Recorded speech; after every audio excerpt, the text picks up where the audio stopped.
Welcome to your Rally Point podcast. Organizations need a reason to exist, and people need a reason to care, but none of it matters if you can't connect the two. This podcast is where nonprofits, advocacy groups, and mission-driven organizations discover their rallying point. It is your go-to resource for mobilizing support, building authentic connections, and driving real results.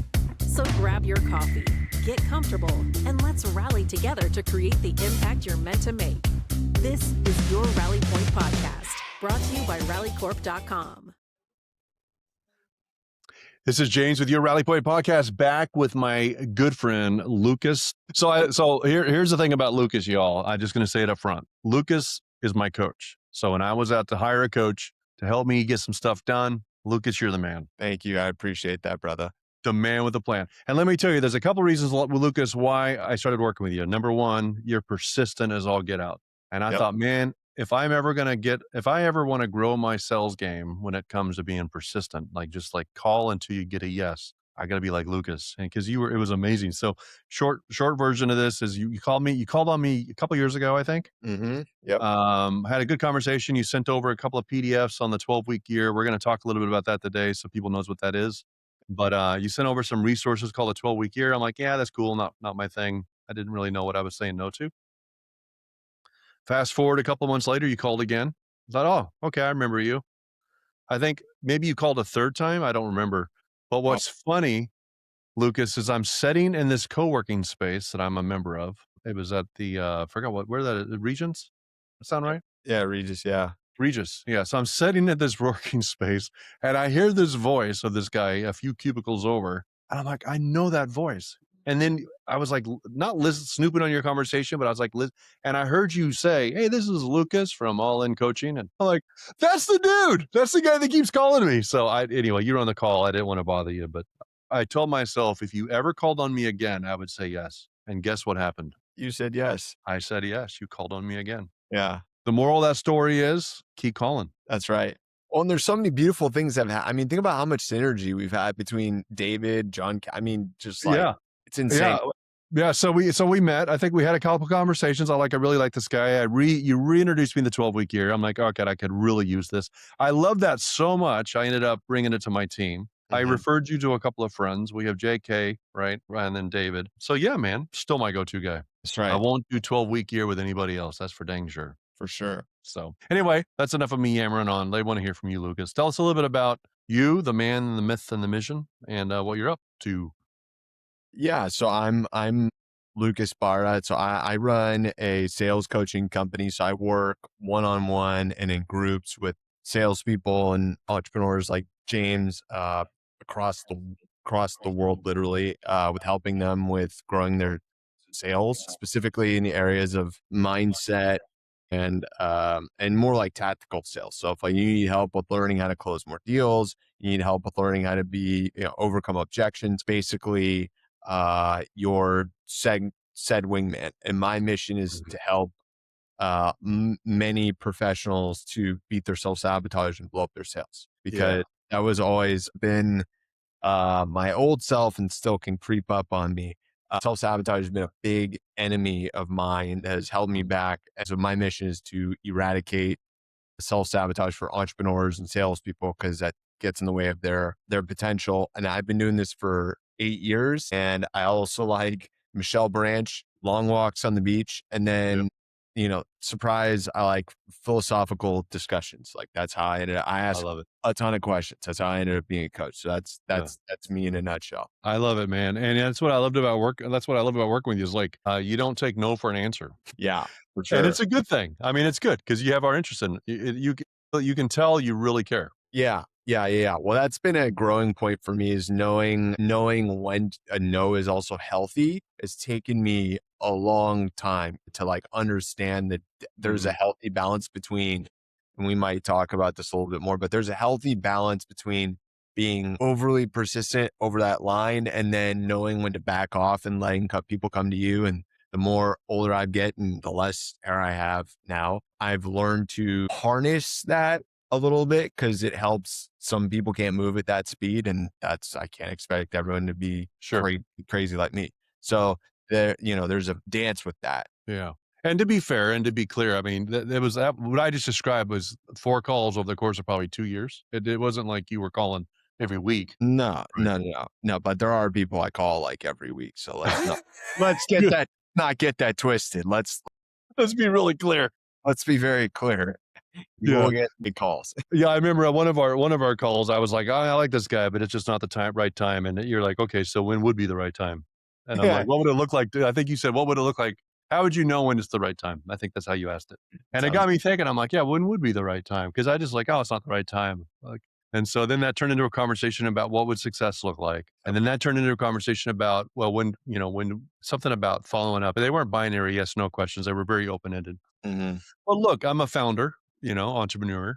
I'm running a million directions, and we tend to not prioritize our sales calls, and have an accountability partner that can keep us accountable is an imperative. So I've enjoyed it. for sure, man. Yeah. So Lucas, tell me a little bit more about your ideal kind of client, not necessarily the industry per se, but like what kind of person, and when do you know you can help? Yeah. So like I can help somebody who is like a CEO or a VP of sales, and they're in the position where they're trying to get themselves out of either a running the team so that they can scale, or they're the CEO and they can scale. And their problem is they don't have the time to coach the team, or they don't have the know-how, because there's a lot of people who are great CEOs, great salespeople, but they're not great coaches. And they feel like they don't ask questions, they just give advice, and they're getting frustrated, and they might have either consistent attrition with their team, or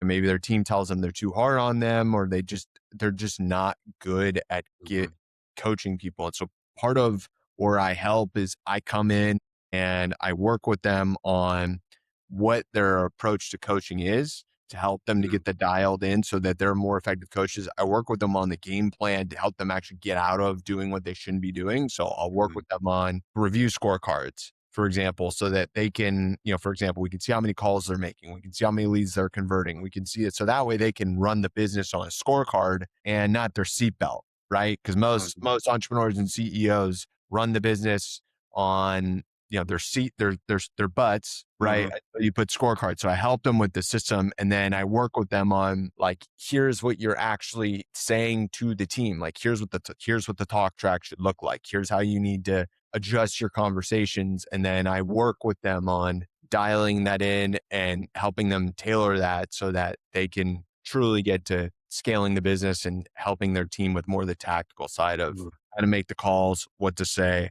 how to close deals, and help them close any loops on the sales process that they need help with. So, Lucas, we work with, obviously, as Rally Core, we work with a lot of nonprofits, right? So, in that role, they call them development people, but this business development, development of mid-level donors or high-level donors, that kind of thing. So, they're doing a lot of meetings, they're doing some follow-up, maybe corporate sponsors, that type of thing. So, it's not Yep. much dissimilar to that in sales. And the fact of the matter is, whether you know it or not, you're all in sales. Everybody's in sales, right?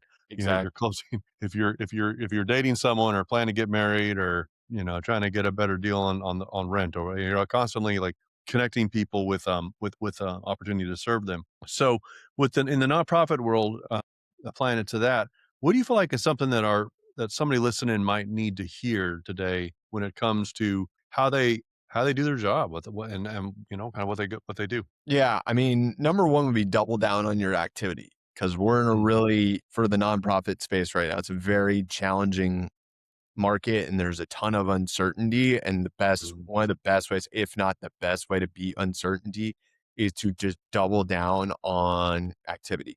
And I'm not Okay. just saying like make 100 calls, but it's also know what it takes for you to get a sale. Because if I need to talk to 8 people to get, a sale, for example, double down on that. Because the more that you are charging the activity side of things, you're going to be more successful in a tough market. And then the next piece is really researching and refining what your value add is. So what I mean by that is, a lot of the people you're calling on right now have heard about AI, have heard about, typical fundraising tactics, right? So this is the time to become known for something in the fundraising niche. And what I Mhm. mean by that is when you become known as somebody who helps somebody with stewardship, or somebody who is helping somebody with you become good at like a specific size of Mhm. donors that you work with or whatever, but you become known as that. It's much easier for you to get in and pitch somebody Mhm. because they're not hearing that from everybody else. Yeah. As everybody, especially in a tough market, is pitching the same exact thing. And so if you can either figure out like number one, like what is your quote unquote niche? And then two, the other part of it is just taking time and doing homework and saying, okay, every week for 15, 30 minutes, sit down and say, okay, what's one unique thing I can bring to the people that I'm talking to? Right. And Mhm. you figure this out. You'll hear a lot of people talk about it on the phone. Like a ton of people are going to say, no, no, no, or they're going to say like, this is a pain point. Because Yeah. a key for a lot of good salespeople is if you know, or anybody who's doing this, it's like if you hear something over and over and over again and you can find a unique solution to it, like people are going to Boom. want. Yeah. AI is like everybody wants to know about Yeah. AI right now. So if you can incorporate AI and donor, like being a donor, like you can explain that in your pitch or find a unique way, you're the AI donor person, Yeah. Yeah. You gotta right? know for that thing. You're just nailing that thing. And people are like, what's that? I haven't heard that before. And then Mhm. all your conversion rate, once people start going, yeah, I never thought of that. Your conversion just goes through the roof. Yeah, no, I love it. It's funny you talk about AI and just being different. One of the things I've started doing, I keep them right here on my desk, but I started sending handwritten thank you notes, Yeah, you know? exactly. And, I keep these little they're called NFC, but these little we do tap to give as one of our things that we do, and that's unique for us, right? So when I talk to a prospective customer or even a customer that's been with me for a long time, like this morning, I'll just program a quick little NFC tag and send it to them as a gift. Then they have a little thing that they can hold in their hand and a thank you note. And I'm not using like auto pen people. Like this is you'll know it's my chicken scratch when you get it. You're like, yep, this guy clearly went to kindergarten twice. True story. So, but I think people want authentic. They want to see something. They want to like feel it, and they want to know it came human to human. Because at the end of the day, all sales, all development, whether you're raising money for a nonprofit or whether you're selling software to a big corporation, it's human to human, right? It's about creating that value. Yeah, well, you hit on a really good point because the authenticity piece is so big right now Mm. because people are just getting blown up with like one of my cold call openers right now is it's like, hey James, and you can, anybody can use this, but like, hey James, I'm sorry, but this is a cold call because so many of Name it these, up front. Yeah. yeah, just like, yeah, like I'm because I'm what I'm doing with that sort of opener. Mhm. It's been working really well because it really creates that human interaction because how many people now have a Google voice or something, or you get so many spam calls right Yeah. now. And the quicker that you can sound like a human, the easier it is for you to slide Yeah. in that front door and like actually start Mhm. the conversation. I love it. Yeah, no, that's true, and this applies to nonprofits as well because I just helped with a nonprofit close a big corporate sponsor, and we had a Yeah. call, and, they had worked in the past with this particular organization, but when we called in, I just simply said, "Hey, look, what's" first off, you'd open the call, "Can I steal a minute?" Because that's what I was doing, I was stealing a minute. It's like, Yep. "Hey, Lucas, this is James from ABC Charity. Can I steal a minute?" "Yes. I saw last year you were a title sponsor. That meant a lot. Thank you." It was like 50 grand. It was no small thing. And I'm Mhm. like, "Hey, I'm curious this year. Clearly, I'm assuming you're gonna be in again because, we had a great event together." I said, "But let me ask you, what would it look like for you to step up? Is there any room to move up on that number?" And Mhm. they said, "It's funny you ask. We actually, we've got this objective." So once we got clear on their objective, their goal, then it became clear what it looked like. And, and I think we almost doubled the gift, not quite, but, brought in quite a bit more. So but Beautiful. it was getting authentic up front. "Can I steal a minute? What is your objective?" And then I assumed the yes, you know? I wasn't, like, begging for them to do it. They'd already done it once, like, Mhm. they're gonna not do it again, right? Yep. So but do you find, like, there's a way to kinda get the conversation focused back on them? Or, like, how do you move that back to the other side where you're making it more about the other person? Yeah, I mean, there's a few ways. Number one is bridge, right? So like, Mhm. for example, if you call somebody and they say, I'm not interested, or we already did our giving for the year, like Whatever. yeah, whatever. I call it the bridge because it's like, hey, I understand you've already done your giving for a year, and here's the bridge. And that's why we need to talk about it, because Mhm. the whole point of the bridge is now they're trying to turn it away from them. I'm putting the spotlight back on them. Yeah. Right. And so the bridge the bridge starts to put the spotlight back on them.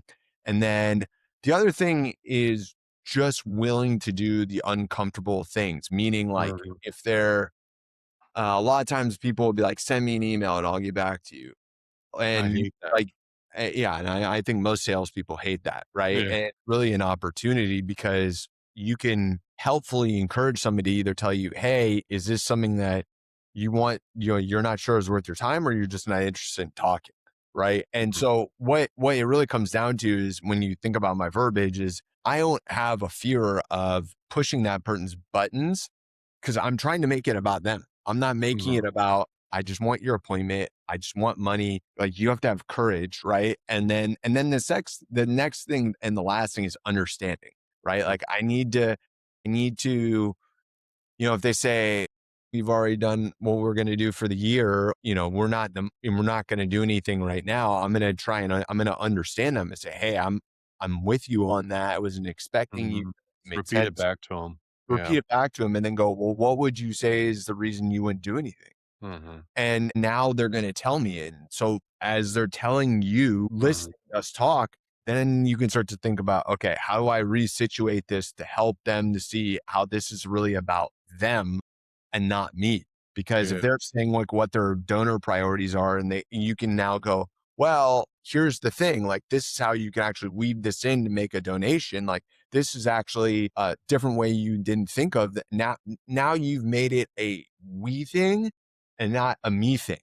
Because when Mhm. I can make it a we thing where I'm collaborating with you on your objection, Exactly. holy guacamole.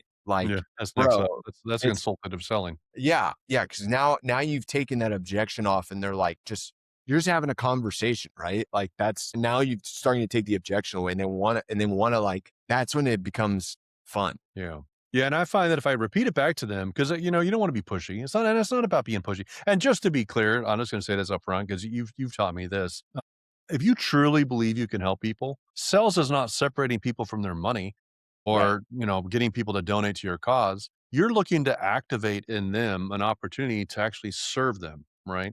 Or to empower them to serve others, to help them, as a nonprofit, activate their humanity, right? It's about being a conduit to helping this organization. So with these corporate sponsors, for example, that were doing the title event for us, it wasn't. I mean, look, they're going to spend that money. That's just spend. I got to spend it somewhere. Might as well Yep. spend it here. So when I asked about what's your objective, and she told me, I'm like, well, then how about if I prepare a report for you and a presentation to the board up to the event and then after the event and help you communicate those dollars. And turns out that her biggest concern was losing the dollars next year if she couldn't justify last year because she didn't do a great job communicating the previous year what the spend Right. was, right? So it's like if I could get clear on her objective, what makes her look good, then I just simply serve her, who's then serving our organization so that the organization can then serve other people, right? So it's Yeah. just Brilliant. service. It Yeah. is. So it's not like I'm trying to take money. I'm not begging for money. I'm serving so that other people don't have to beg for money, right? So Right. Right. Well, and yeah, I think that's the tough part though. Like I think that it's easy to start to like if you need a number, you're trying to raise a certain amount of money, sure. it's easy to start to go, we need to, anytime you're making it about hitting your goal instead of their goal, Yeah. that's where you really got to be cognizant. Yeah, because that Right. slipped into a place where it's kinda needy. Right. Yeah, yeah, it's man, I tell you what, Lucas, and, I mean this with all the love in the world, and so much great gratitude for you, but the minute you helped us as an organization be about the other person, and sometimes you just forget, I think we knew this, we started out with this, but then after a while, you just kinda get in this machine, and you're running to run, and you're just trying to get things done, and, Mhm. at some point, it becomes less about service and more about sacrifice. Well, that's what And you we're kept taught to do as entrepreneurs, right? We're Yeah, taught man, to it's a grind. sacrifice and to check Yeah, the box. that's right. Yeah, so pulling out of that sacrifice and say, "No, actually, this is service." I get to do this. I don't have to do this. Or look, you were real keen to pull our language out. Like when I say things like, "Oh, I have to make a call this afternoon." Well, do you have to or do you get to? Like Mhm. just that little shift kind of put us in a different space, right? For sure. It's huge. I mean, those are like the little things in terms of your sales language make all the difference. If you think you can Mhm. get a hold of a prospect, you can. If you think you can't, well, guess what? You You won't. can't. Yeah. Yeah, and you know, and I went through a season in my own sales where I was just convinced, even in my nonprofit development work, like, I just would go into meetings like, "Oh, I gotta just ask for a little bit," or they're gonna it's gonna I'm gonna get a bunch of no's. Like, I was convinced that I'd, you know, like, get all these no's, and it was a numbers game. And listen, yes, I got no's, and it is a numbers game, I'm not gonna lie. But when I flip that into I get to serve and show up, and my mindset was changed in that way, then I got a whole heck of a lot less no's because I wasn't looking for them. Yeah. Well, it's funny how that works. Is I mean, I still go through seasons like that all the time, and like those seasons are gifts because they force you in a helpful way to have the lessons like you had, Hone your skills, yeah. hone your Be skill. reminded. That's Yeah. really good.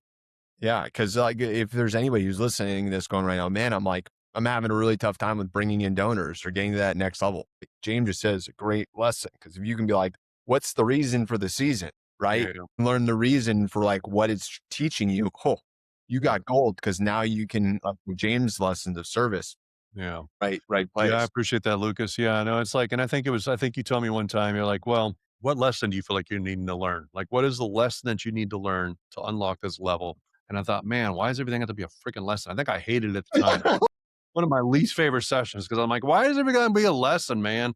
But then I couldn't get I started thinking about it, like, "Oh, yeah, well, these are some." So as I wrote it down, you know, these are some things that I could learn, and, I'll be damned if I didn't start learning those things. Yeah, it drives me nuts too. It drives me nuts too. You know, times where like I'm talking to my coach or my Yeah, therapist, they will be like, "What's the bright spot?" I'm like, "I don't want to talk. Like, can I just mope for like five yeah, seconds and please just be human? Can I yeah, mope?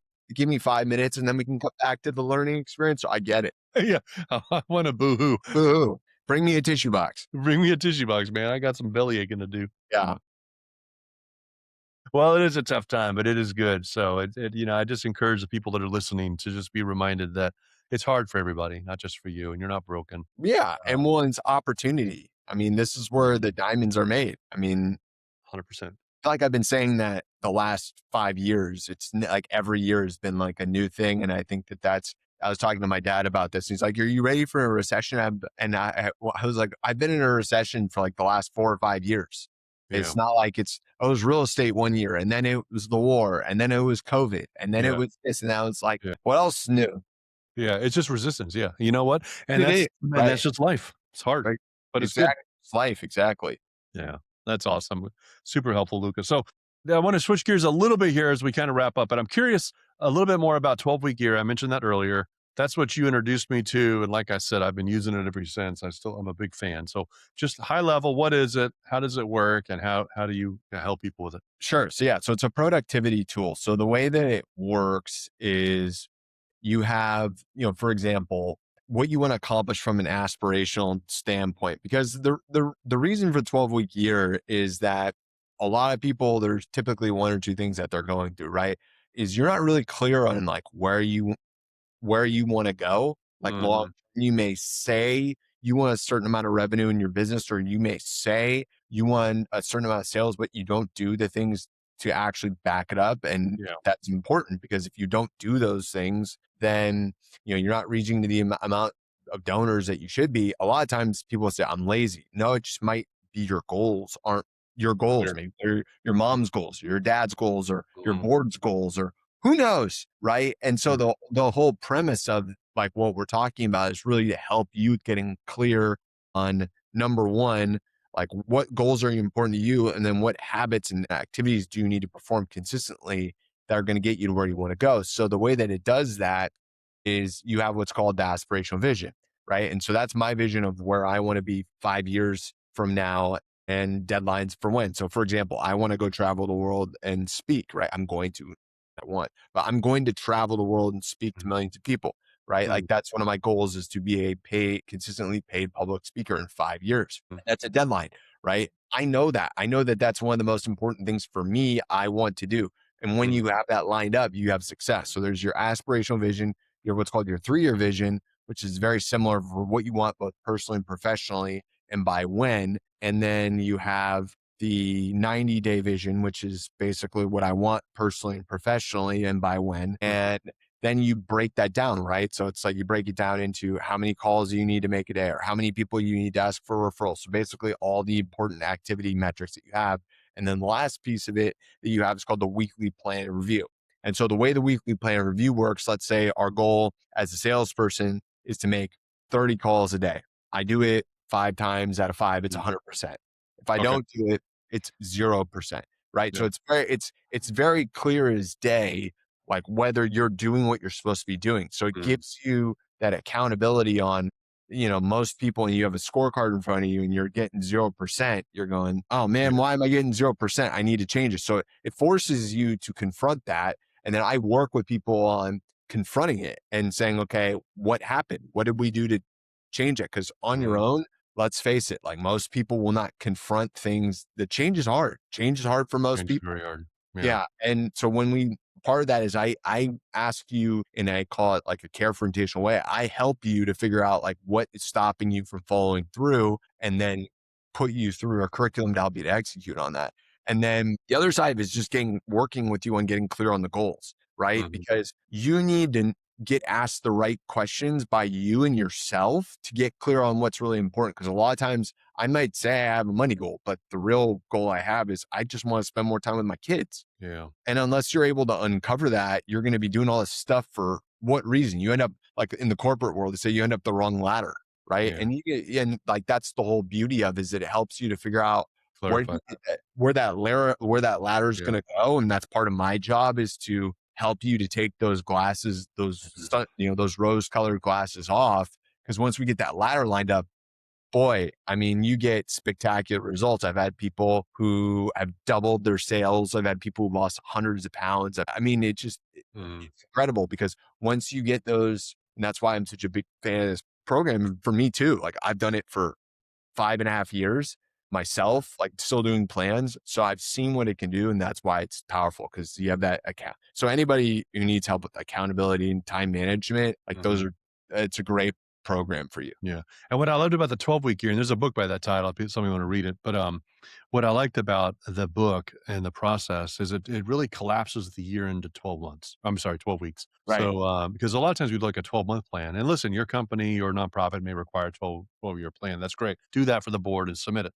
But then a 12-year plan gets distilled into 4 12-week plans, right? And yeah, I know a quarter is 13 weeks. So what I ended up doing, I think you and I worked on this together, but I just took 12 weeks every quarter, right? Which is 13 weeks typically. But I took 12 weeks. And then the deal I made myself is if I hit a certain percentage of goal, then I would take that week off, right? So anyway, so I had a week to kind of get off. And one year I went Alaska backpacking and, I just did different fun things to kind of reinforce my hitting goal. But the bottom line though, Lucas, is that for me as an entrepreneur, it collapsed everything down into real time. And Exactly. I have a week. A week is a month. Like if you think about it. So if you got 12 weeks to make it 12, first off, it's going to focus you. You're going to try to do less because you only got 12 weeks to do it. And you got to not, you don't have an option. You will do it. And then your week is a month. And so then you wind up 5 days looks a lot different because every day matters. And so you pick just one thing a day, not complicated. And you just Yep. make sure that at all, you just hit that. It's Yep. non-negotiable. You got to hit that one goal every single day. Yep. Exactly. And then that makes it successful. And that's really where the value comes in. Yeah. I know when we first started working together, I know we're coming up on time, but it was just my goal was to get to the gym, every weekday. And there were a couple of days, Lucas, and you laugh at this, but I would drive into the parking lot, turn around and leave. The goal was to get to the gym, not to go inside, but I could check that box, damn it. That's all that matters is you check the box, at least move the ball. Cause it is funny, but it's so true. Cause like Yeah. all it takes is a little movement. And then that can be the start of Yeah. an amazing habit. Yeah, and if you're then eventually you're like, "Okay, I'm here, I might as well go in." Right. I'll go in and I'll do one, one whatever, and then while I'm doing that one, I'm like, "Well, I might as well just do 3 more. I got my tennis shoes on already." And then Yeah. pretty soon you're like, "It's been 90 minutes and I'm still here. That's crazy." Yeah, I mean, who cares? I mean, this is a good reframe somebody told me is like, who cares what somebody else is going to think about what your progress looks like? Like, if it seems Yeah, like it's the stupidest, like one step, who yeah. cares? Whatever. If it gets you there, it gets you there. That's all that matters. I love it. Yeah, that's great. No, it was a good reminder. Well, I appreciate the work that you've done with me and David. David, I saw him this morning. Funny, that's my guy. Yeah, David and I hike, as you know, every Tuesday and Thursday together. This morning we saw a big old rattlesnake, so that was kind of that woke us up. I would say so. Nothing Holy, like having your headlamp on early in the morning and seeing a big old fat rattlesnake. You're hey, like, that okay. was present. Yeah, I told David when we left the mountain, I'm like, you know what, we could take anything on at this point. Right. That's the great feeling when you are out of an experience like that. That's awesome. Well, Lucas, tell us how we find you online, or yeah, I'll put your information in the notes, of course. But yeah, tell us a little bit about how we find you and leave us with some parting wisdom here. Sure. Yeah. So you can find me. Website is www.allincoaching.com. Like I'm going all in on a poker hand. And then it's Lucas at All In Coaching is my email. LUCAS at allincoaching.com. And then my parting wisdom would be don't give up on your dreams and Yeah. don't give up on your situation just because of the way that it looks, because it's so important that you continue to do what you want to do if you want to do it, because there's so many times where I'm a University of Illinois grad. I'm a big college basketball guy. We're just going to the Final Four, and our coach has coached for 26 years. And he's just getting to his first Final Four. And I sat there when I was watching our team go to the Final Four, and I was like, 26 years. So I just want you to think about that. Like, would you spend 26 years knowing it's going to take that long to get to where you want to go? Because that's what it takes. But just, if you're in that place where you go, man, it's been 3 years as an entrepreneur, 5 years, or it's like, if you really want it, like, don't give up. Like, it can still happen. It's not too late. It's never too late. Think of all the fun he's had over the years getting to that point. It was the journey as much as the destination, right? Oh, 100%. Well, and that's the other part of it is the longer you're in it, the more you start to enjoy the journey. I think a lot of times when you start, I think most of the time you're like, I just want to get there. But the more that you enjoy that journey, enjoy that. And when you can enjoy that experience, great things happen. I love it. Thanks for the reminder, Lucas. I always enjoy our conversations, and thanks for bringing it for our team and for me personally and for my friends that I've referred you to. So I definitely speak very highly of you around town, and I think you've got a gift for getting in there, and that persistence is always done with grace and love. It's not weird or pushy. Thanks. There's never a doubt that you had our interest at heart, which is why we listen to you. I appreciate that, man. I'm glad happy I could help. All right, man. Catch you next time. All right. Over and out. Bye.